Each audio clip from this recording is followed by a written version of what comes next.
On vit une époque formidable où le monde est rempli de dos très différents les uns des autres, qui peuvent vraiment s'adapter aux différentes situations de chacun, qu'on soit producteur de musique, sound designer, mixeur, compositeur, bref, il y en a pour un peu tout le monde. Mais quand on se lance ou qu'on se demande peut-être vers quel logiciel maintenant je devrais tendre, par exemple, si on a commencé sur FL Studio et qu'on a envie peut-être d'aller plus loin, quel autre soft existe, quel est le meilleur pour ce vers quoi on veut tendre, bref, plein de questions qu'on pourrait se poser. Et cette vidéo va être là pour ça. On va passer en revue les différents dos. Je vous ai fait une liste un peu exhaustive des différents dos que je peux vous recommander pour les avoir testés, vus en contexte professionnel, et je vais vous expliquer dans quelle situation vous devriez utiliser ce dos-là. Vous retrouverez bien évidemment tous les liens dans la description. N'hésitez pas, j'ai pris un peu de temps pour tout réunir, comme ça vous aurez toutes les infos. Bref, on perd pas plus de temps, on est parti. On va commencer par un standard de la musique un peu électronique, FL Studio. Alors je sais que pas mal de gens l'utilisent pour d'autres styles, par exemple je sais qu'il y a un compositeur très connu dont je mettrai le nom ici qui l'utilise énormément dans la musique de jeux vidéo, mais c'est quand même un logiciel qui est à la base pensé plutôt pour la musique dite électronique.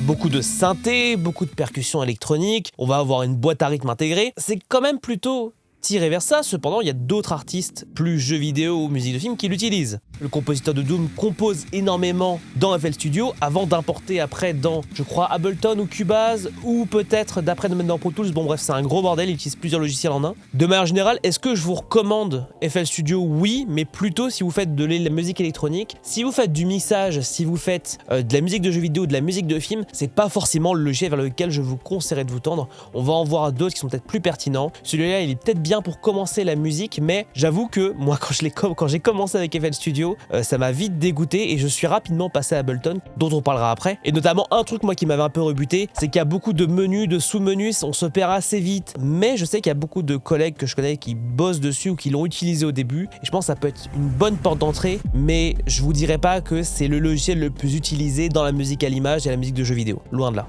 Si on doit parler d'un standard, Pro Tools de chez Avid est probablement le standard number one dans le domaine de l'audio. Vous le retrouverez dans pas mal de studios, notamment mixage, mastering, il y a certains compositeurs qui l'utilisent également. La principale problématique de Pro Tools, c'est que c'est assez dur et assez brut de décoffrage. Il y a beaucoup de raccourcis clavier à connaître par cœur, sinon vous n'allez pas vous en sortir. Beaucoup de manipulations ne sont pas très intuitives et il faut se le dire, Pro Tools est aujourd'hui un peu archaïque par rapport à d'autres logiciels qui vont beaucoup plus loin. Maintenant, si vous avez pour objectif de travailler dans l'animation par exemple, ou dans des studios de mixage, de post-production, etc., ou même dans le doublage, Pro Tools est la référence aujourd'hui. Est-ce que ça le restera pour toute la vie?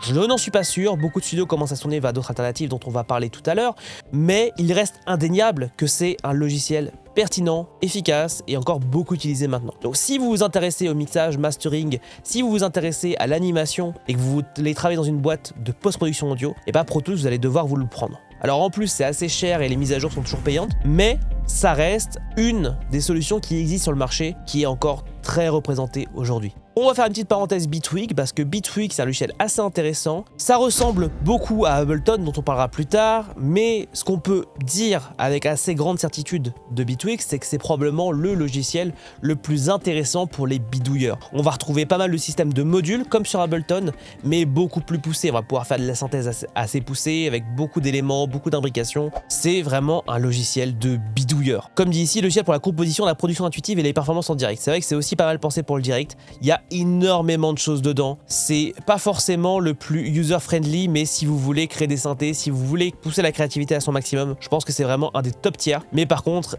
c'est vraiment pas évident à aborder. Mais je sais qu'il y a beaucoup de gens dans le domaine de la synthèse sonore et du travail du son qui l'utilisent parce que c'est extrêmement poussé.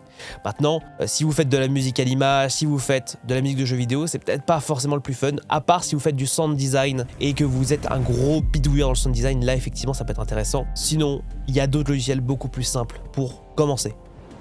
On va parler de Cubase, qui est un logiciel très utilisé dans la musique à l'image.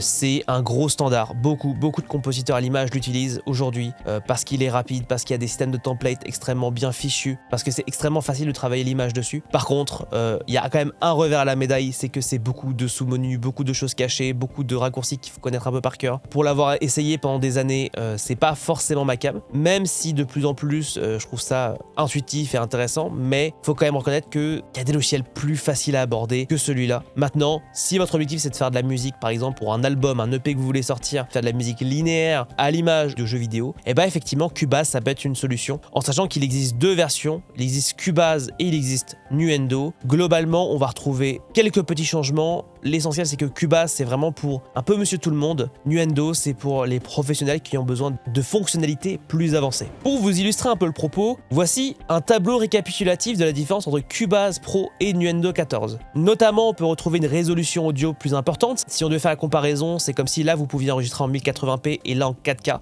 Une plus grosse résolution, ça veut dire une config qui va devoir supporter cette résolution là, et aujourd'hui pas toutes les configs le supportent. On va retrouver également des limites un peu plus hautes, on va retrouver des plugins d'effets, on va retrouver des plugins MIDI, on va retrouver des petits éléments comme ça qui vont faire la différence, mais forcément vous voyez qu'il y a peu de choses qui jouent. Ça va être quand on va arriver sur les features un peu plus spécifiques que là ça va être pertinent. On peut voir que dans les nombres maximales par exemple de leads audio, on en a beaucoup plus ici. Il y a des fonctionnalités qui vont être liées, alors je vous laisserai checker, je vous mettrai le lien dans la description si vous voulez voir le détail. Il y a beaucoup de fonctionnalités très avancées qui sont intéressantes, mais encore une fois, ça parle à une minorité de gens, on parle des 1% des personnes qui ont besoin de ces features-là. Voilà, là par exemple on a du game audio, on va avoir des connexions avec Wise, notamment le DIR VR Spatial Support, on va retrouver des outils de sound design avec des intégrations, etc. Il n'y a rien de phénoménal, ça reste des ajouts, certes très agréables, mais au final assez simples.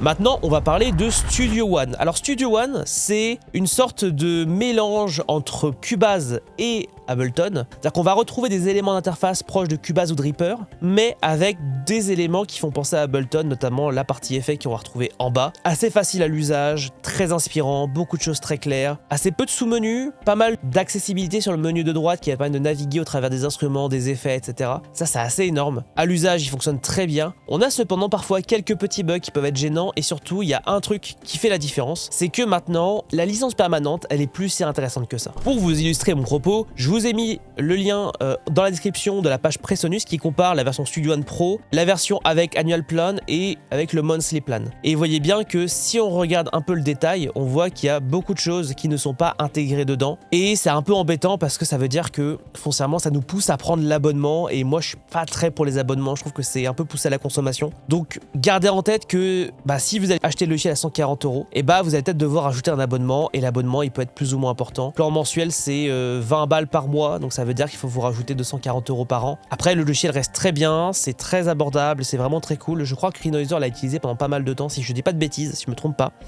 Et pour l'avoir un peu utilisé, j'avoue que c'est quand même très cool. On va faire une petite parenthèse Logic Pro. Logic Pro, c'est quoi? C'est le dos de chez Apple. C'est globalement un logiciel très utilisé dans le domaine de l'audio. Beaucoup de compositeurs ont commencé dessus ou travaillent encore dessus. Il y a même des sound designers qui sont dessus. C'est un logiciel très cool pour faire du sound design, pour faire de la musique à l'image. Je connais pas mal de compositeurs qui ont bossé dessus et c'est très bien. Vraiment, on peut pousser la machine très loin. Ça reste un peu limité, notamment si vous faites de la musique orchestrale. Je sais qu'il y a pas mal de gens qui ont switché après sur Cubase parce qu'ils se sentaient un peu limités sur le sujet. Ça reste une proposition très intéressante. C'est supporté nativement sur Mac, donc ça veut dire que le logiciel est quand même ultra optimisé. Par contre, ça veut dire que si vous êtes sur Windows, vous pouvez faire une croix dessus. Après, ça reste un outil intéressant. Il est à 230 €, ce qui est à peu près dans la moyenne haute des logiciels. Mais je sais que beaucoup de gens l'utilisent. C'est très puissant et il y a pas mal d'outils fournis dedans qui sont très cool. Je vais faire une petite parenthèse sur un outil que moi j'aime bien, que j'ai utilisé pendant quelques années, qui s'appelle SoundForge. SoundForge, c'est pas vraiment un DAW, c'est plutôt un outil pour éditer de la voix. En tout cas, moi, c'est comme ça que j'utilise. C'est un logiciel intéressant, je vais essayer de vous montrer. Alors là-bas, ça appartenait à Sony, ça s'appelait déjà SoundForge, et c'est Magix qui l'a racheté. C'est un logiciel qui vous permet globalement de faire de l'édit. Alors, ce que je trouvais assez intéressant, c'était notamment le batch, le système de batch qui vous permettait, alors je sais pas s'il existe encore sur celui-là, le batch converter. C'est un système qui vous permet, par exemple, d'importer de l'audio, de mettre des marqueurs et d'exporter en une nomenclature tous les sons d'un coup. Ce qui est assez cool, c'est que ça peut aussi servir à convertir des fichiers, à renommer des fichiers de manière massive ou juste de transformer des waves en MP3, etc. C'est un outil vraiment fourre-tout, je l'aime beaucoup, il coûte que 56 €. Alors, il est pas hyper complet, mais ça reste quand même très intéressant. Je l'ai encore sur mon PC, j'utilise de temps en temps. Vraiment très cool quand je vais faire de l'édit de voix à la chaîne. Effectivement, il n'a pas un usage plus poussé que ça parce que pour faire de la musique, c'est pas forcément le logiciel que je vous recommanderais, mais si vous faites de l'édit de voix, jetez-y un coup d'œil. En plus, c'est que 56 €, donc ça peut être intéressant. On va maintenant parler d'un des mastodontes du domaine de l'audio, Reaper. Alors Reaper, c'était un DAW assez peu connu il y a 10 ans quand j'ai commencé, mais il a fait son trou au fur et à mesure à tel point que maintenant certains studios comme Ankama bossent quasiment essentiellement sur Reaper. Reaper, c'est quoi? C'est un logiciel semi-gratuit, c'est-à-dire qu'il coûte 80 € mais vous avez un logiciel en mode essai que vous pouvez utiliser à l'infini pour vous faire la main. Vous pourrez commencer à acheter une licence quand ça sera pertinent. La licence 80 à 60 $ est intéressante pour ceux qui veulent uniquement utiliser Reaper pour eux, pour leur usage, et pour ceux qui vont générer un bénéfice, la licence coûte 225 $. En attendant, vous pouvez très bien utiliser la version d'essai pour vous faire la main, et il faut savoir que c'est un des logiciels qui est le mieux documenté. Vous pouvez retrouver des thèmes, tout est personnalisable, vous avez des vidéos, vous avez un forum hyper complet, c'est vraiment très intéressant et c'est un des logiciels qui devient un vrai standard dans le domaine de l'audio. Si vous avez l'intention de faire de la musique de jeux vidéo, du sound design, ça peut être très pertinent de vous orienter vers ce logiciel parce que de nombreuses personnes l'utilisent déjà. C'est assez sûr qu'il va s'imposer au fur et à mesure encore comme un standard. J'ai gardé le meilleur pour la fin selon moi. Ableton Live, c'est le logiciel que j'utilise depuis maintenant 2012, donc ça va faire 13 ans que j'utilise. Je n'en ai jamais changé parce que je trouve extrêmement bien. Alors, il y a 3 versions, il y a la version intro, standard et suite qui varie de 80 € jusqu'à 600 € pour la version la plus complète. C'est un logiciel qui est à la base pensé pour le live, mais qui au final a fait aussi son chemin dans tout ce qui va être bedroom producer, c'est-à-dire des gens qui font de la musique dans leur chambre, donc petit studio, petit setup. C'est très cool parce qu'on peut vraiment faire du design sonore très poussé, en même temps faire de la musique à l'image avec ce système de timeline linéaire. On peut également faire de la musique live avec l'autre vue, voilà, avec cette vue-là où on peut faire des systèmes de scènes qui s'enchaînent.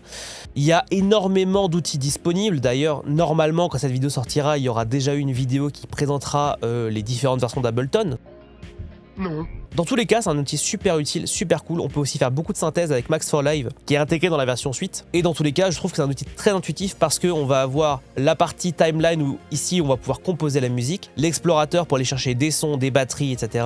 La partie mixeur qui apparaît en bas et encore en dessous, les effets tranche par tranche, instrument par instrument. Ce qui fait que ça peut être un peu fouillé, mais on peut vraiment faire apparaître, disparaître des choses. C'est vraiment bien pensé, c'est adaptable à tous vos usages et c'est vraiment trop fort. Et même maintenant, le travail à l'image qui était un peu parfois laborieux sur les versions précédentes est vraiment très bien supporté maintenant. Forcément, je prêche pour ma paroisse, mais si vous faites de la musique à l'image ou de la musique de jeux vidéo, et peut-être que c'est un truc que vous visez dans les 5 prochaines années, Ableton Live, ça reste quand même quelque chose de très utilisé et je vous recommande fortement. Par contre, c'est peut-être un peu plus déconseillé si vous bossez en équipe parce que c'est pas aussi bien adapté que Reaper, Cubase ou Pro Tools pour travailler à plusieurs sur des mêmes sessions.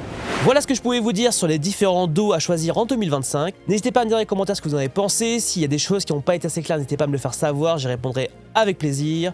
N'hésitez pas à mettre un pouce bleu, à vous abonner. Je sais qu'il y a plus de 80% des gens qui regardent ces vidéos qui ne sont pas abonnés. Alors, si vous voulez soutenir la chaîne, n'hésitez pas à le faire. Et aussi, si jamais vous voulez rejoindre une communauté, le lien de mon Discord est dans la description. N'hésitez pas à y jeter un coup d'œil. En attendant, c'est tout pour cette vidéo. N'oubliez pas abonnement, pouce, commentaire, tout ça. Et je vous dis à la prochaine. Tchuss!